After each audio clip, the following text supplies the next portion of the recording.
जब प्रेम राख बन जाए तो क्या फिर से चिंगारी जल सकती है? जब जीवन विछोह बन जाए तो क्या पुनर्मिलन संभव है? शिव की तंद्रा टूटी थी, पर दिल नहीं, और वहीं कहीं जन्म ले रही थी सती के रूप में दोबारा पार्वती।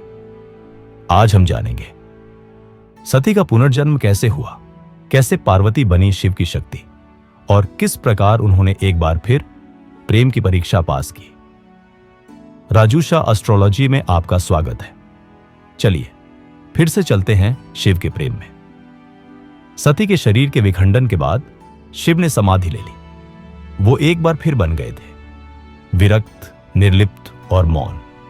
लेकिन संसार ठहर नहीं सकता। शक्तिहीन शिव सृष्टि चक्र को रोक सकते थे। तब देवताओं ने ब्रह्मा और विष्णु से प्रार्थना की, और तभी हिमालय और मैना के घर जन्मी एक दिव्य कन्या। उसका नाम रखा गया पार्वती। लोग नहीं जानते थे, पर वो स्वयं आदि शक्ति का पुनर्जन्म थी। पार्वती बचपन से ही अलौकिक थी।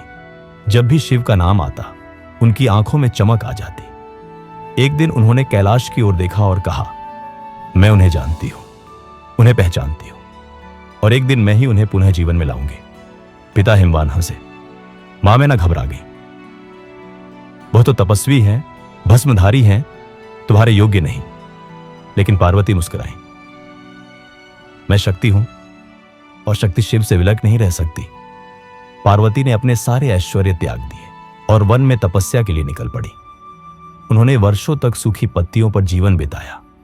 गर्मियों में पंचाग्नि, सर्दियों में बर्फ, और बारिश में खुले आकाश तले। उनका एक ही मंत्र था, एयूएम नमः शिवाय, और एक ही लक्ष्य, शिव से पुनर्मिलन। देवताओं ने देखा, अर्षियों ने सराहा, और स्वयं पृथ्वी ने हिलते हुए यह तप स्वीकार किया। नारद मुनि शिव के पास पहुंचे और बोले, प्रभु, पार्वती आपके लिए वर्षों से तप कर रही है। शिव बोले, मैं अब उस मोह में नहीं लौट सकता। यह तप संभवतः किसी राजसी इच्छा का परिणाम है। और शिव ने पार्वती की परीक्षा लेने का निर्णय लिया। वे एक ब्राह्मण के रूप में प्रकट हुए और बोले, पार्वती, तुम शिव को क्यों चाहती हो? वह भूतों के स्वामी हैं, शव पर बैठते हैं। पार्वती ने उत्तर दिया, क्योंकि मैं जानती हूं वह भस्म में भी सौंदर्य है और शव में भी शिवत्व। पार्वती के निश्चल प्रेम, बलिदान और तपस्या ने शिव के मन को स्पर्श किया। वे अपने मूल रूप में प्रकट हुए। तीनों लोकों में दिव्य प्रकाश फैल गया। शिव बोले, शक्ति मेरे बिना अधूरी नहीं, मैं उसके बिना शून्य हूं। पार्वती, मैं स्वीकार करता हूं तुम्हारा प्रेम, तप और साथ। और एक बार फिर शिव और शक्ति एक हो गए। कैलाश पर दिव्य विवाह का आयोजन हुआ। देवताओं, गंधर्वों, सिद्धों और ऋषियों ने उत्सव मनाया। पार्वती की आंखों में वह सती का अनुभव था, और शिव की मौन दृष्टि में वह पुनर्मिलन की चमक।